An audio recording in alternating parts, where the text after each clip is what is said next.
AP డీజీపీని కలిశారు వైఎస్ఆర్సీపీ నేతలు. CM జగన్పై హత్యాయత్నం ఘటనపై డీజీపీకి ఫిర్యాదు చేశారు. డీజీపీ రాజేంద్రనాథ్ రెడ్డితో మల్లాది విష్ణు, రావెల కిషోర్ బాబుతో పాటు పలువురు నేతలు భేటీ అయ్యారు. సీఎం జగన్పై దాడి వెనుక టీడీపీ ఉందని ఆరోపించారు. హింసను ప్రేరేపించేలా చంద్రబాబు ప్రసంగాలు ఉంటున్నాయని మండిపడ్డారు వైఎస్ఆర్సీపీ నేతలు.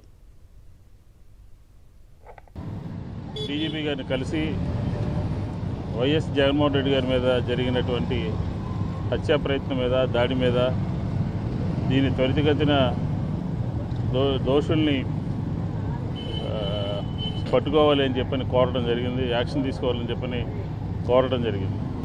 చంద్రబాబు నాయుడు గారు మాట్లాడుతున్నటువంటి భాష, వాడుతున్నటువంటి భాష, ప్రజల్ని రెచ్చగొట్టేటటువంటి విధానం మేము ఎప్పటికప్పుడు కూడా మా టీం అంతా కూడా ఎన్నికల కమిషన్కి ఫిర్యాదు చేస్తున్నప్పటికీ కూడా ఆయన అదే ధోరణిలో కొనసాగుతూ హింసని ప్రేరేపించే విధంగా, క్రిమినల్స్ని ప్రేరేపించే విధంగా ఆయన ప్రసంగాలన్నీ కూడా ఉంటున్నాయి.